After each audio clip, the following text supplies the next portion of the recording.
Well, without any further ado, I would like to introduce our first speaker tonight.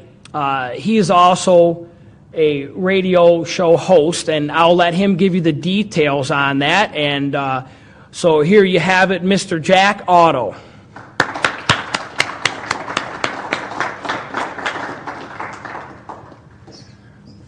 Thank you, friends. 65 years ago today, God Almighty put me on this earth, and I believe it's to fight against this new world order. Thank you and happy birthday. Thank you. We are being cornered like cattle into a pen, squeezed down, and we're never really going to be free people unless we're brave. Because this was only the land of the free as long as it was the home of the brave. And this started a long time ago with people that go back to the 4th century. Let me tell you about the flight of the Khazar warriors out of northern Turkey in 500 AD. They were a despicable bunch. You could go to the king of the Khazars and rent an army from him, an army of 40 or 50,000 men. But it didn't matter what kind of a deal you struck with their monarch. He wasn't called a king, he was called a shagan.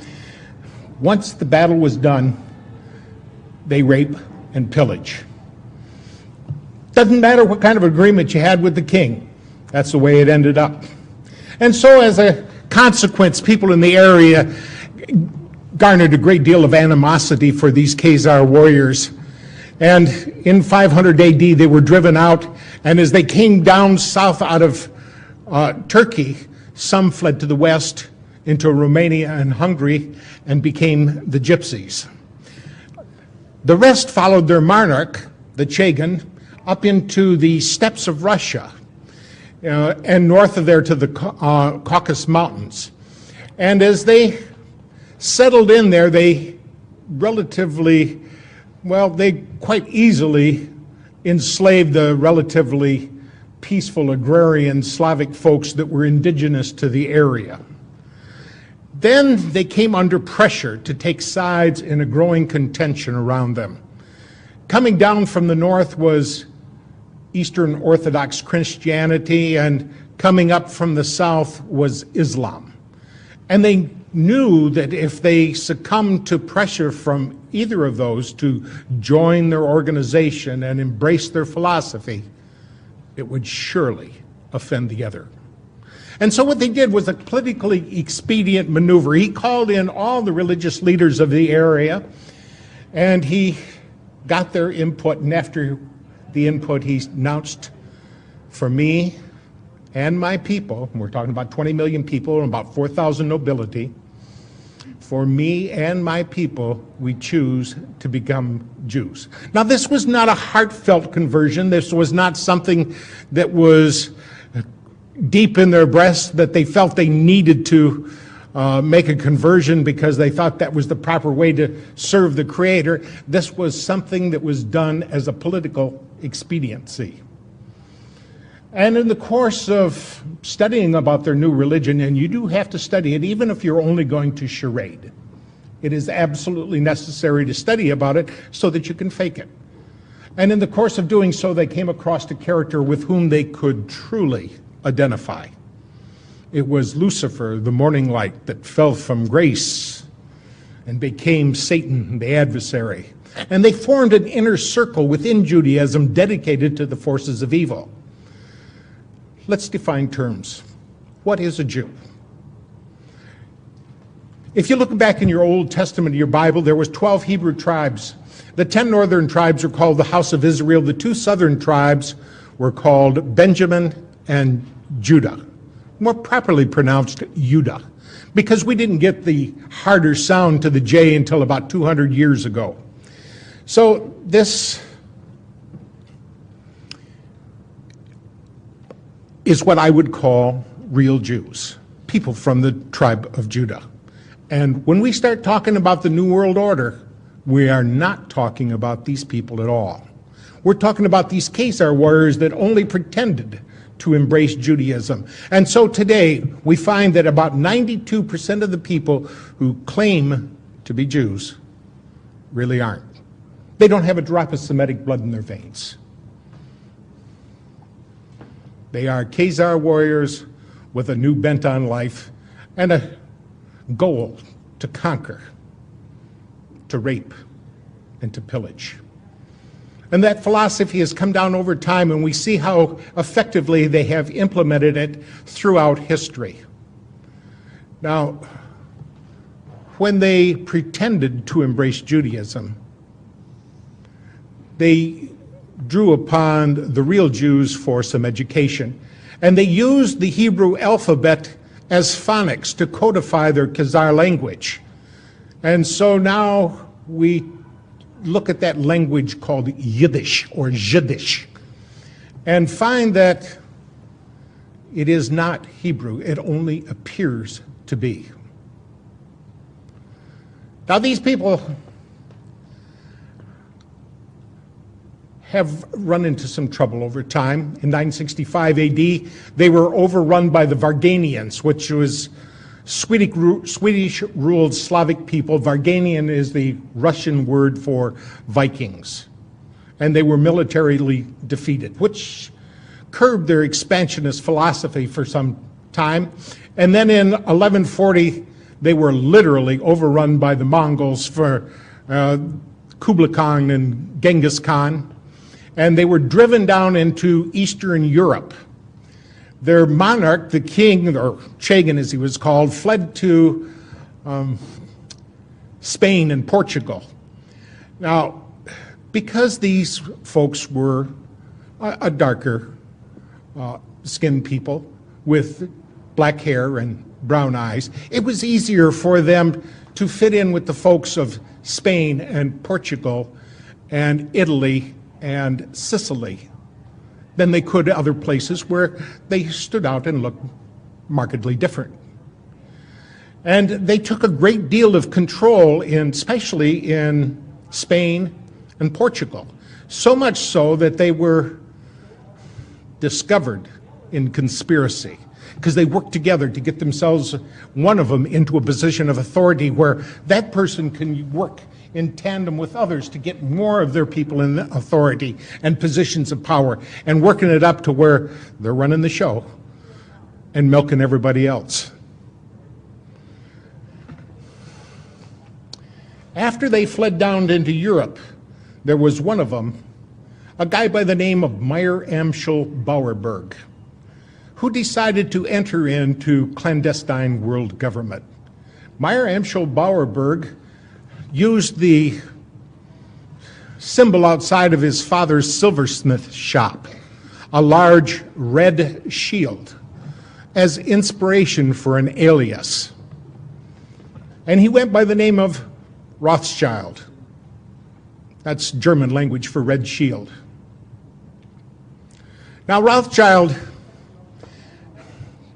was born in 1743, and when he was in his late 20s, he formulated a financial enterprise with 12 other entrepreneurs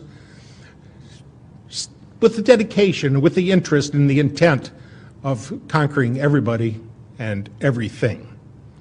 They were going to do it with fractional reserve banking, and that turned out to be a very successful tool.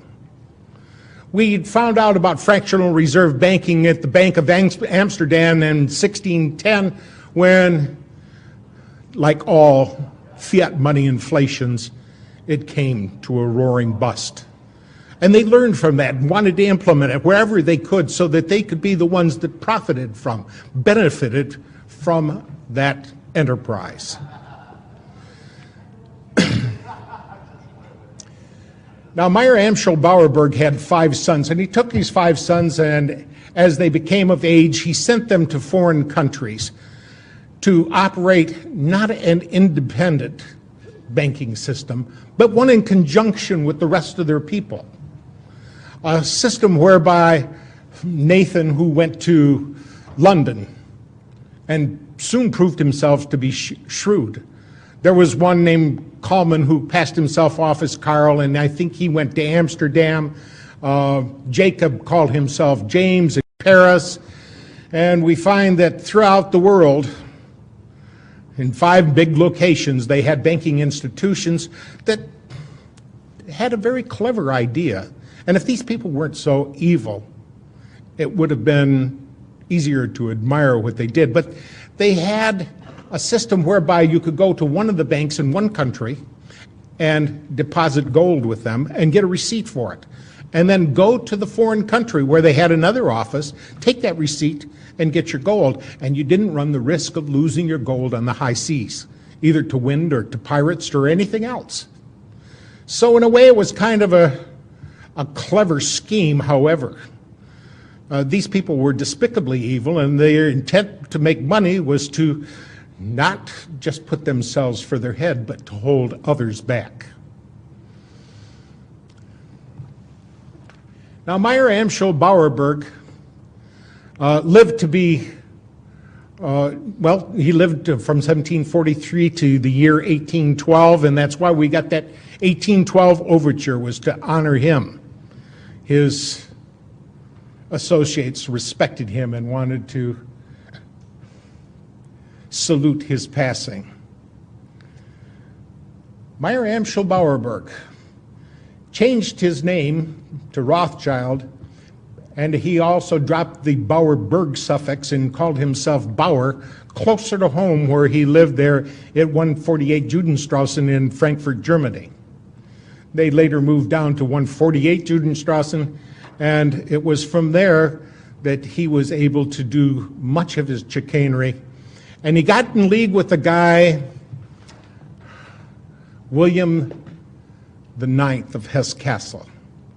Now, if you remember about the Hessian warriors were something that were warrior slaves that was purchased by the King of England from this Landgrave of Hesse-Kassel.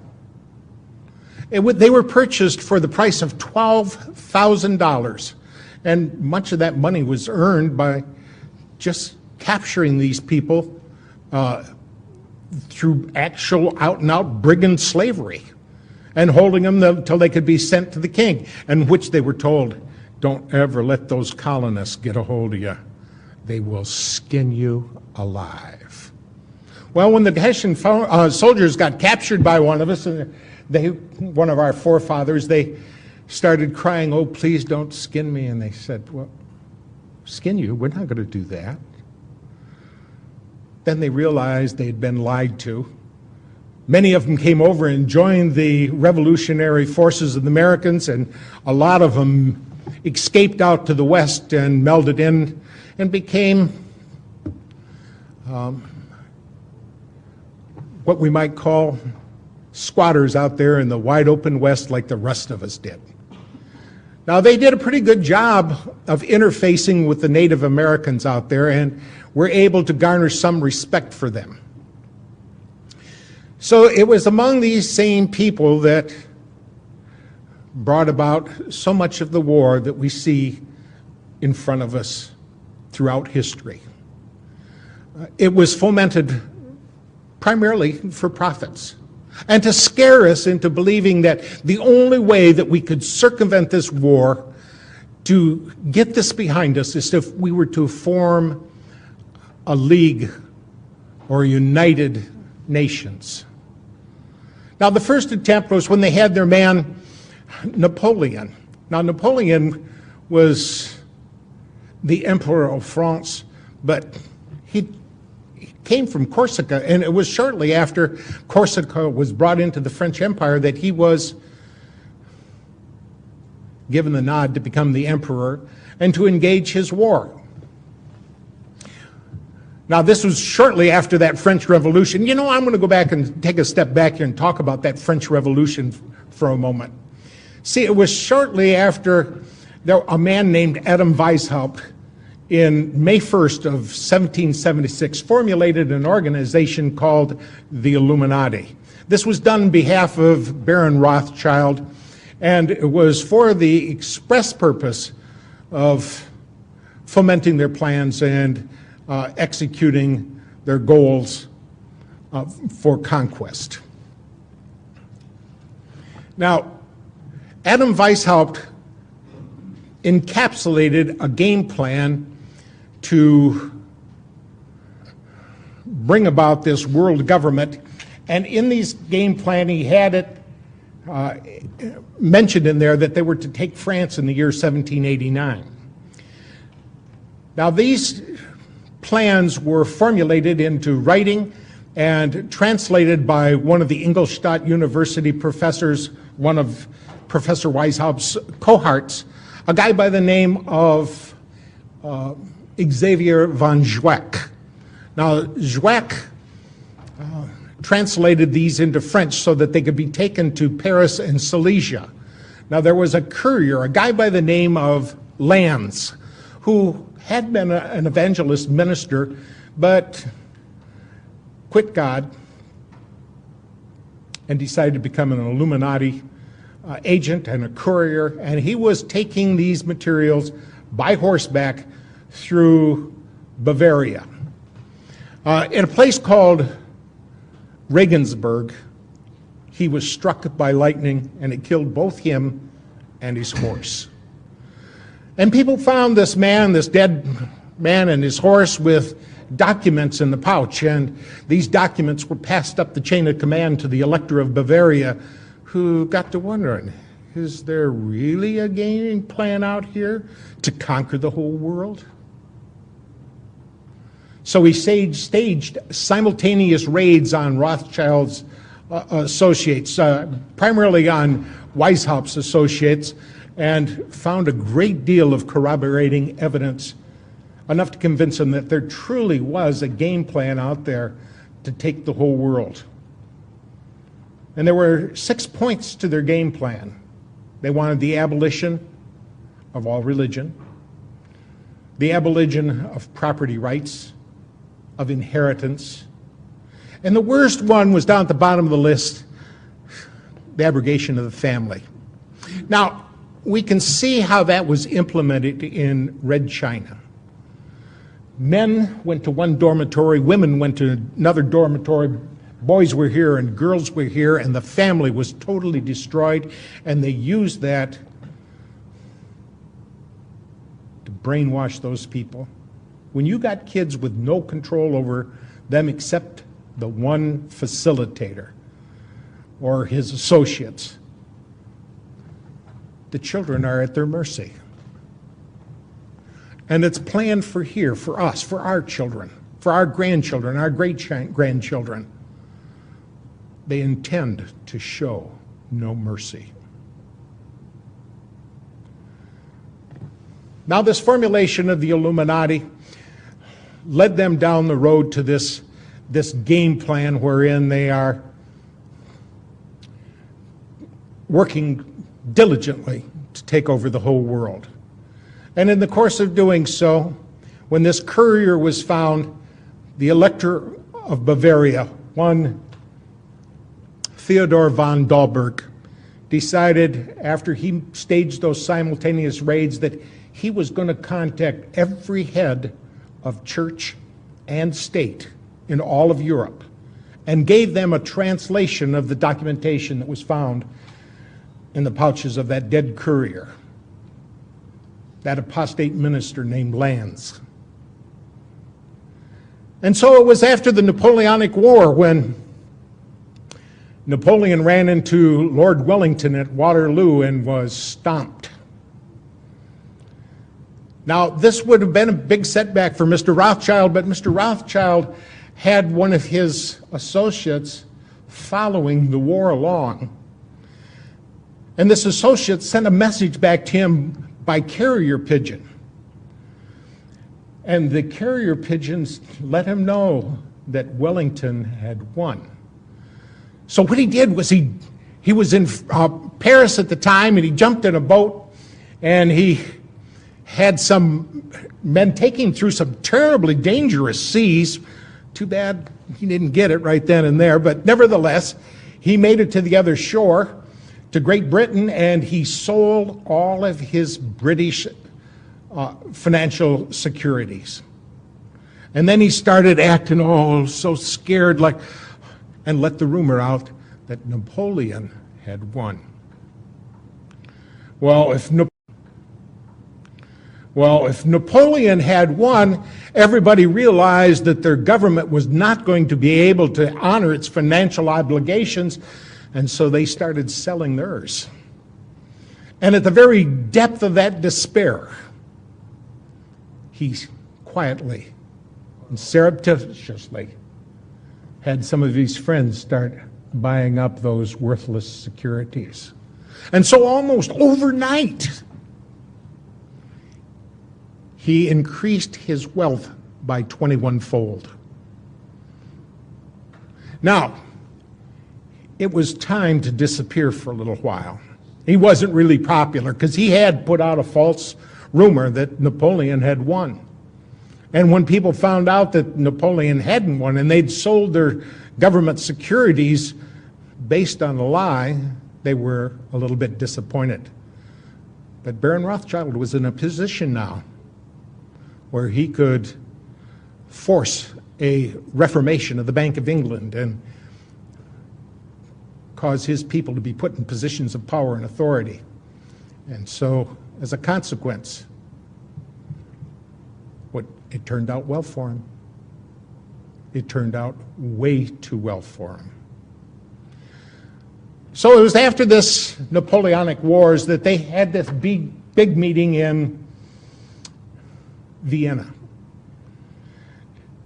The Rothschilds had his dignitaries assemble others from around the world, and they said, it is the scourge of war that plagues us.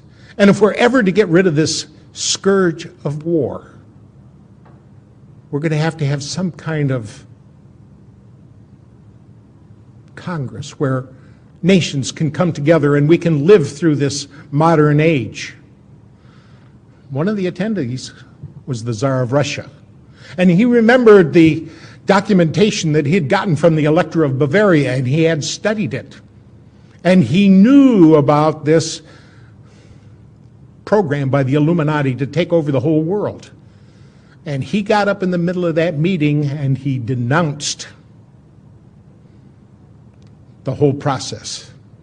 He pointed out that it was Weishaupt's plan to overthrow all governments and religion and take over the world on behalf of his organization. And he was the man personally who shot down the Congress in Vienna, and Rothschild hated him for it.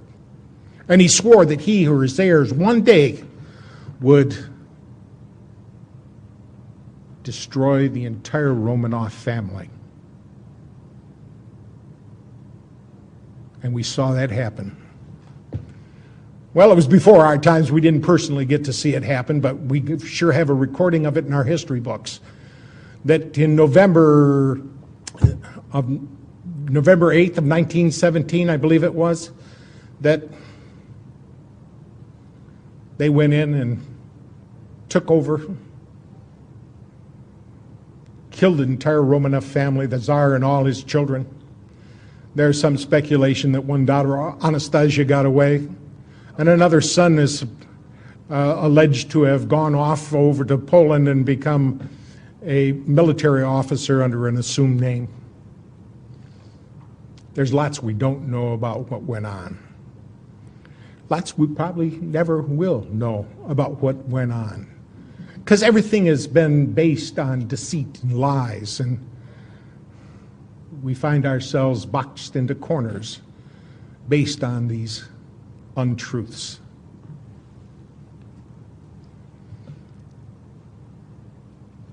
So it was shortly afterwards that they had another man from their group, a guy by the name of Abraham Lincoln, whose real name was Springsteen. And Abraham Lincoln Springsteen went about fomenting the Civil War here. I'd like to call it the War of Northern Aggression because we've been lied to about that so much. We were told that was a war over slavery, but it wasn't. It was a war over states' rights. Two of the southern states, Virginia and North Carolina, had long ago outlawed slavery. And yet, it was used to rally northern forces. You know, that's the kind of thing I'd be willing to take part in. I would like to stop slavery wherever it could be found. And I'm sure it appealed to a lot of people to put an end to that despicable act of holding another human being like you would an animal and making them work for whatever you feel like giving them. Now, Abraham Lincoln had right in his cabinet a guy by the name of August Belmont. And August Belmont wasn't his real name. His real name was Schoenberg. He was a Rothschild agent. And down in the other camp, they had a Rothschild relative, a guy by the name of Judah Benjamin, who was the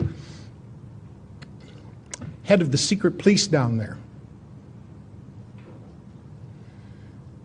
And after that, Abraham Lincoln resented his involvement with these people. And he made a speech in which he said, I feel at this time more fear for my nation than any other time, even during the war. An era of corporations has been enthroned and corruption will grow in high places. And we will end up with the wealth of many aggregated in the hands of the few. Now his resentment resulted in action, and he decided he was going to issue greenbacks. He'd had enough of working with these people, and they would not put up with that. So they sent in one of their own, a guy by the name of John Wilkes Booth, a bad actor, who dispatched Abraham Lincoln so that, and it was done in conjunction with the Jesuits. See, there are so many of these Illuminati organizations out there. The one we just described by Adam Weishaupt was called the Bavarian Illuminati. There was another Illuminati called Avion over in, I believe, in Great Britain. There was one in Switzerland, and there was another one in France, the Grand Lodge Orient de la France. And there's a very important one called the Alumbrados that was formulated in Spain. Now the Alumbrados is Spanish for enlightened ones. And the Alumbrados only existed for about 20 years before they changed their name. They changed their name to the Society of Jesus. They called themselves the Jesuits, and they pledged themselves as the protectorate of the Pope. And when you got the Illuminati protecting you, it's the kiss of death. Well, we find about the time that this Civil War was over, there was a guy who had been born in Boston, Massachusetts on December 30th, 1809, a guy by the name of Albert Pike. He was an impressive intellect. He was a Harvard graduate back when it really meant something. He was the master of 16 languages, and he was a despicable son of a... because he openly worshipped Satan. He was part of an organization called the Philatelists. He was the one that converted this Knights of the Golden Dawn to the Ku Klux Klan. And he was the author of a book called Morals and Dogma. It is the most revered text among the Masons. And in this text on page 321, Albert Pike said, "It is Lucifer, the morning light, whose seething energies you must learn to control or implement." So it was this Albert Pike, the same guy that wrote a letter to his superior in the Illuminati, a guy over in Europe by the name of Giuseppe Mazzini, who was the revolutionary leader. And Giuseppe Mazzini also happened to be the founder of the mafia.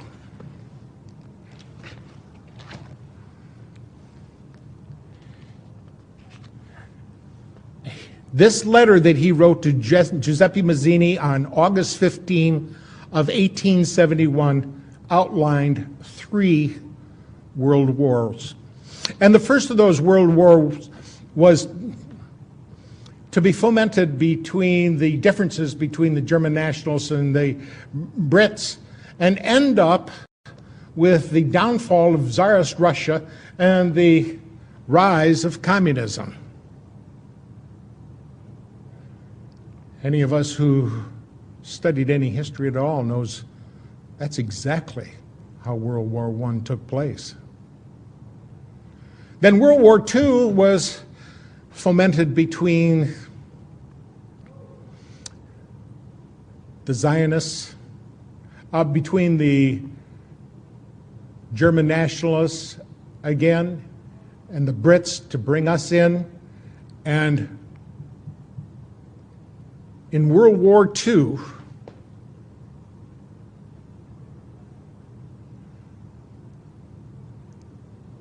Israel was to be born. And the Zionists were given power. So since the first 2 wars came off just exactly as that letter said, and that letter used to hang right in the British Museum library until 1977 when Baron Rothschild became a director. And as soon as he was on the board of directors, that letter disappeared from the library. Immediately.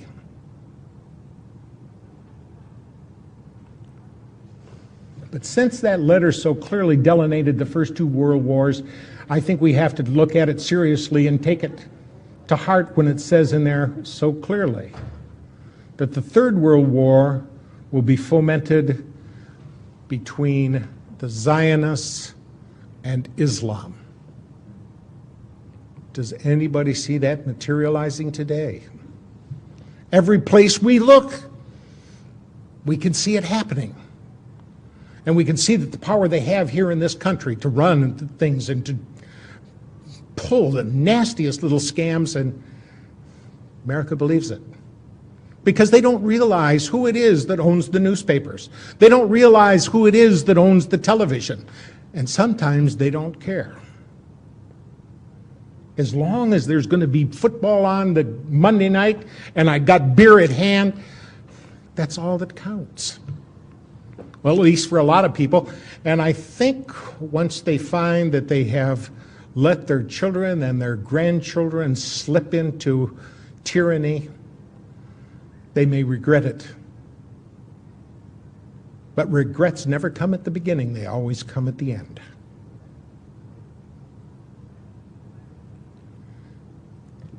We can see World War III shaping up just exactly like they planned for us, and not enough of us are doing what's necessary to stop it. Look at all the empty seats we have here. America should be flooded to this cause. They should be interested in what is transpiring. They should be interested in who's doing what and to whom. It was right after World War I that J.P. Morgan was given the job of gaining control of the newspapers. They knew they must be able to control human thought with input. And if you can realize that the human mind is a whole lot like a computer, the old garbage in, garbage out effect takes place. If you can control what people hear and see, then you can pretty much control what they think. And they were able to utilize newspapers and now radio and television for just exactly that purpose. Now, there were 78 newspapers, major ones, that they really needed to get control of, but J.P. Morgan thought if they got 25 of them, that would be enough to control things, but it wasn't. They realized soon afterwards that they had to get all of those newspapers under their control, and we got the likes of guys like David Rockefeller, who announced that he wanted to thank the people of the Washington Post and the New York Times for respecting their pledges of discretion at the CFR and Bilderberger meetings. And he said if it wasn't for their discretion, it would not have been possible to prepare the world for a new world order. Oh, we heard George Bush say that a lot, didn't we? George Bush Sr. He was always talking about New World Order. When he went into Iraq, he said, this is much more than about one small country. This is about a big idea, about a new world order. There's a lot of people don't even know that on the back of their dollar bill where they see that all-seeing eye of the pyramid, what that means. They don't realize that's occult symbolism that was put in by these Satanists during the Roosevelt administration by his vice president, a guy by the name of Wallace. They don't speak Latin, so they don't realize that Inuit Coepitus up at the top says announcing our enterprise. They don't realize down at the bottom of the pyramid where it says Novus Ordo Seclorum, what they're talking about is Novus is new, Ordo is order, Seclorum is world, the entire world minus God. So we're talking about a new world order without God.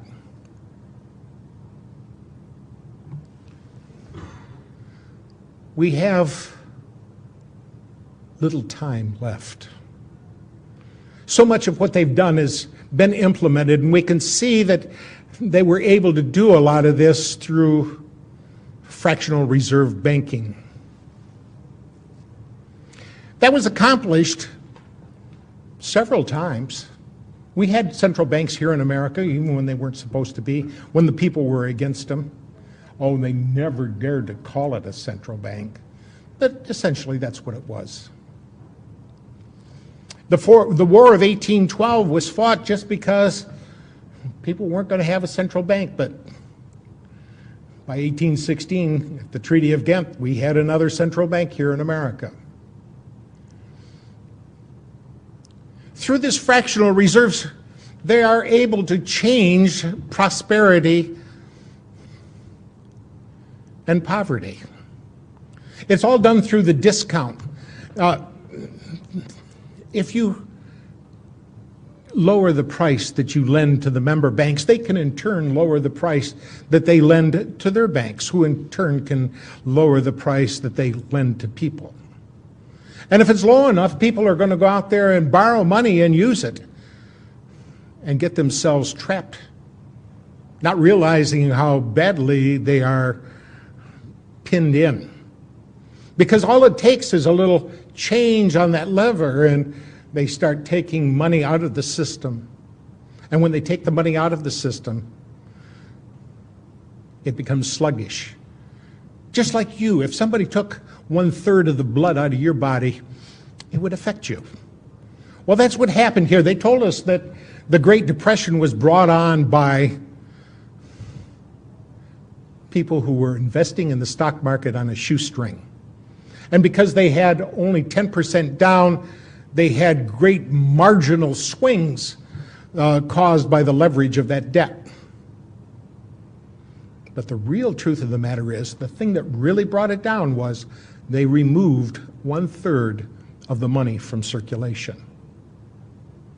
So with that lever, they can move things up and down, and as goes up, people run out, oh, prosperity is here, let me jump in on the bandwagon and get my fair share, and about the time they do, about the time they think they're leveraged up and ready to roll, so they're going to make some money with their new business, all they got to do is lever it back down. And then they go in and collect through forfeiture. Do you know how many homes are being scooped up by the banks right now? I think it's so close to the end time game here, that some of these smaller bankers are going to find out that they're getting pinched in this thing too. See, it's only the fattest of the fat cats that they really intend to have survive and prosper. They're trying to wipe out the whole middle class. I don't feel like I'm middle class anymore. I feel like I have been reduced to the impoverished. Life is not the same as it used to be. We just do not have the same kind of prosperity that we once had. And if they can have their way, and I see no reason why people in authority with as much power and leverage as they've got, it's going to be difficult to stop them from having their way. We're all going to be reduced to abject penury. Life where you won't have two nickels to rub together. You may have a whole pocket full of $1-million bills to rub together, but they won't buy anything. Now, after World War I, they had this big conference in which they brought together all the people involved in the war to have a settlement and a signing of the armistice with Germany. On one side of the table was Paul Warburg. On the other side of the table was his brother Max Warburg. In total, there were 117 of these false Jews, as I prefer to call them. And we would not know about this except one of the guys there, a guy by the name of Benjamin Friedman, who was the bagman for Henry Morgenthau Sr. He became a Christian, and he decided he could not live with the secrets that he held, and he started talking about what had transpired, what the real game plan was, who was involved in it, and what their plans were for our future. An unseemly plan for our future. Much of that was done with these, what you call false flag operations. A false flag operation is where you go in and pretend to be somebody else, do something wrong, so that the people that you attack think, hey, it was those people that did it to me when it really wasn't those people that did it to you. We find that a whole lot of that is done by these false Jews. For example, the Lusitania was sunk to start World War I. Now, Germany had taken out advertisements in the New York newspapers and said very specifically that they were carrying munitions aboard that Lusitania. Don't go on it. Well, while they were doing that, they ended up sending off some of that ships and with 128 American passengers aboard it. And it wasn't Germany, it was Great Britain that sunk that ship to suck us into that war. They were having trouble. See, Germany was already winning. And they didn't like the idea at all. And so these characters went over to the King of England and said to the King of England, now, you don't have to surrender to Germany. If we can bring America in on your side, if we can cause America to start fighting your battles for you, would you support a homeland in Palestine for us? And the King of England was, what do I do? Do I surrender, or do I agree to let somebody else have that home? Oh, yeah, we'll support that. So in November of 1917, the King of England sent a letter called the Balfour Declaration to Lord Rothschild, whom he called the most eminent Jew. I think he should have called him the most eminent false Jew, because the real Jewish people have absolutely nothing to do with this New World Order, this aggrandizement of power and the passion to dominate others. This is all among these Khazar warriors that only pretended to embrace Judaism in 741 AD.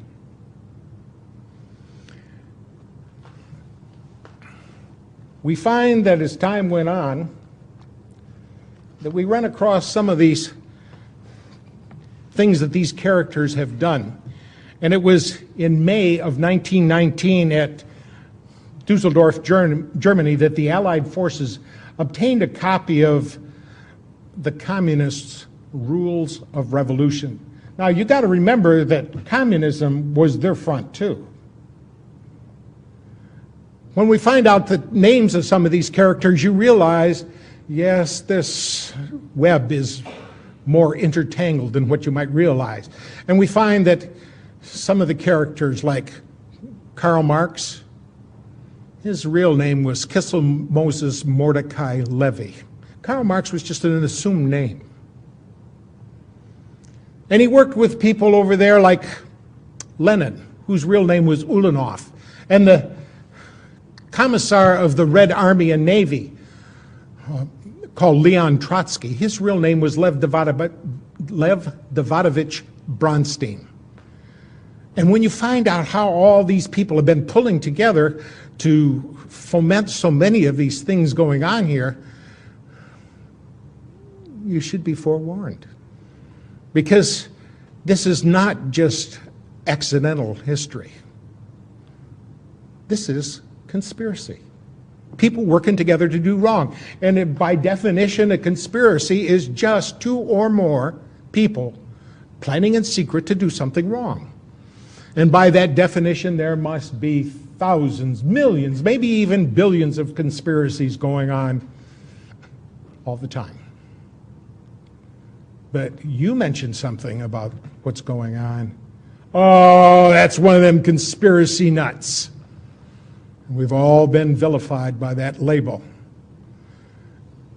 Conspiracy nut is kind of like anti-Semite.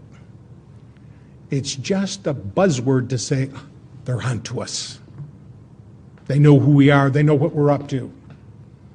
Let's jump on them and vilify them, and that's the way they operate, through vilification. And if vilifying isn't enough, they'll trump up some charges. And if that's not enough, they send in the wet agents to spill some of your blood.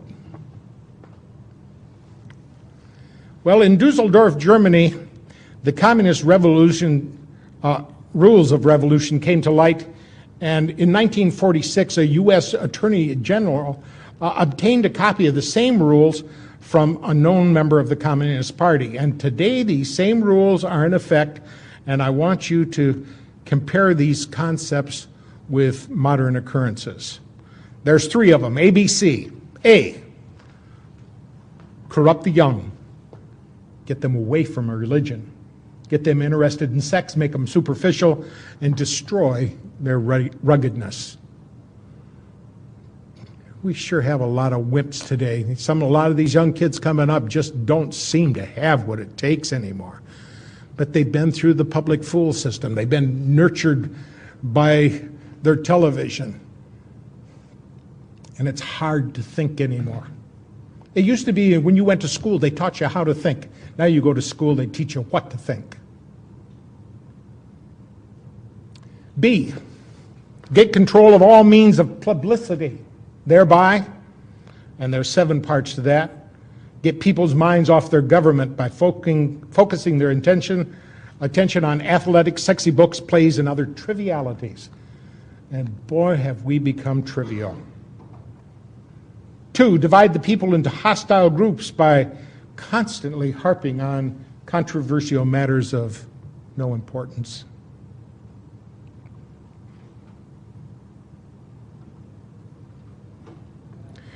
Number 3, destroy the people's faith in their natural leaders by holding the latter up to contempt, ridicule, and disgrace.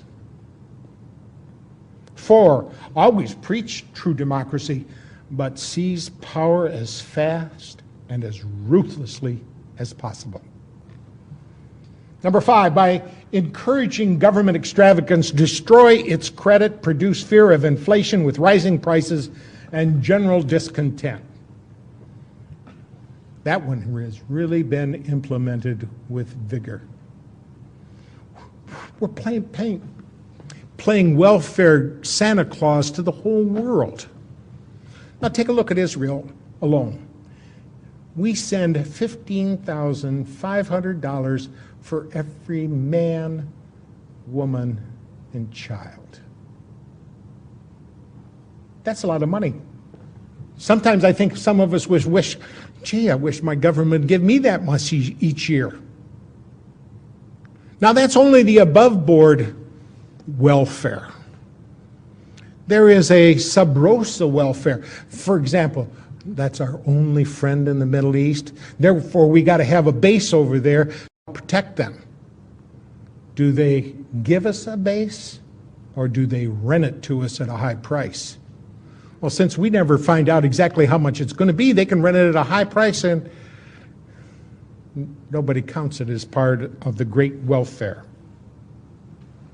Number 6, incite unnecessary strikes in vital industries, encourage civil disorder, and foster a soft and lenient attitude on the part of government to such disorder. Number 7, by specious argument, call the breakdown of the old moral values, honesty, sobriety, self-restraint, faith in the pledged word, and ruggedness.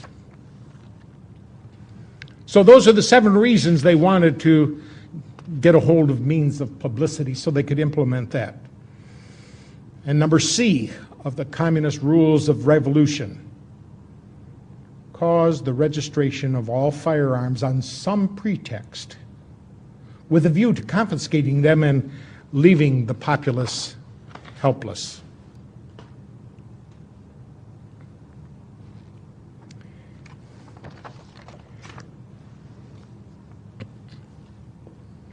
So many of these false flag operations have gotten us into big trouble. We know now that ship, I think it was the Maine, that was sunk down there in Cuba.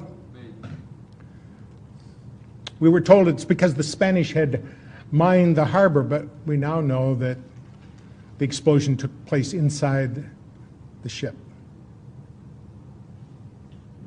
It was all the excuse they needed to go attack and wage war against Spain. We see so many of those false flag operations. World War II, it was Pearl Harbor. It wasn't a false flag operation, but it was sure close to it. It was pretending like we're just innocent people standing here when 6 months before Pearl Harbor, our government froze all Japanese money in banks. Any way you look at it, that's theft. 3 weeks before Pearl Harbor, our government gave him a 100% oil embargo. Do you remember back in the 70s when we got a 10% oil embargo from the Arabs, and the lines at the gas pumps were long and we suffered under that? That was a 10% oil embargo. And our government tried to run a 100% oil embargo upon those people who just weren't going to put up with it. Now, I think Admiral Yamamoto was right that when they came over and stung us, they were only waking a sleeping lion. But there was nothing else they could do. It's either knuckle under or fight. And that's where it is to us. It's getting down to the point where we either knuckle under or do something to fight about this. Right now, it's a fight of words because, quite frankly, we're in a very awkward position here. It's too late to work within the system and probably too early to start shooting.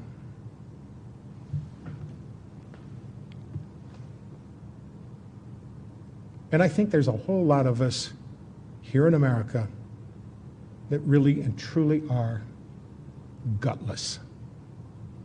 And it's only going to be the land of the free as long as it's the home of the brave.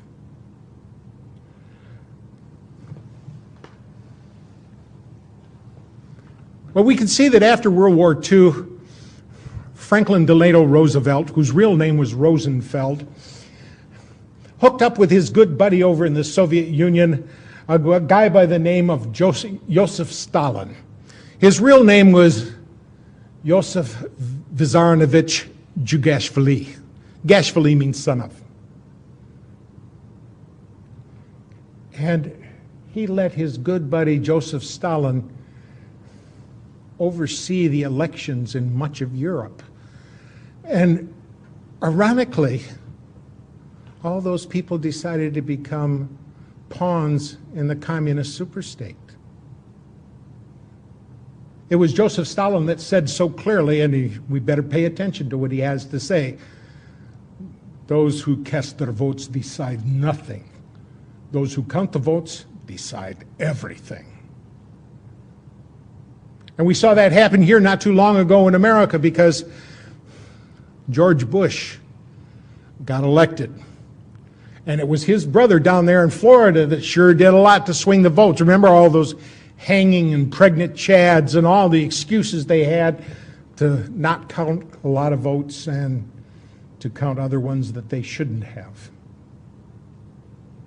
And it reared its ugly head here again in 2004, because down in Ohio, the people who were in charge of the election commission said to the people who were bringing in the voting machines, all right, open up your voting machines before the polls start here, because I want to see ahead of time that all the registries are set to zero, that there are no names inside. And they said, oh no, you can't look inside these machines. It's for security. It's for the sanctity of the vote. We must not let anybody look in the machines. And they said, we're the ones in charge of seeing whether or not the sanctity of the vote is taken care of.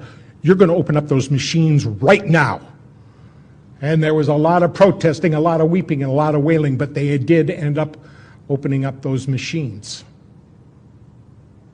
Every machine had 300 to 400 votes for Bush on it already. It was a big deal down in Ohio. It was on television, it was in the newspapers, but it just didn't make its way around the rest of America. Why? Who owns the newspapers? Who owns the television? Who owns the radio? The same people that own the voting machines. There's only 4 companies here in America that own voting machines, and every one of them are mafia affiliates. Now these television stations, ABC, NBC, CBS, and all the rest of them that have any influence and any power whatsoever, got together and formed a new corporation. It's called News Election Services. And they're the ones that feed information into the News Election Services about what's transpiring in the election and getting information back out of it. And so they have control. And it matters not who we vote for. What really counts is, who does the television and the newspaper announce to be the victor? It's important because at stake is not only our freedom, but if we don't have freedom, we don't pass it on to our children. And if they don't have it, they don't pass it on to our grandchildren. And it's important to me for subsequent generations to enjoy the treasures, the pearls, the gems of liberty. Liberty is that notion where you got a right to make a choice. You decide what's good for your life. But somehow we've got to the point where you have to get a license for everything.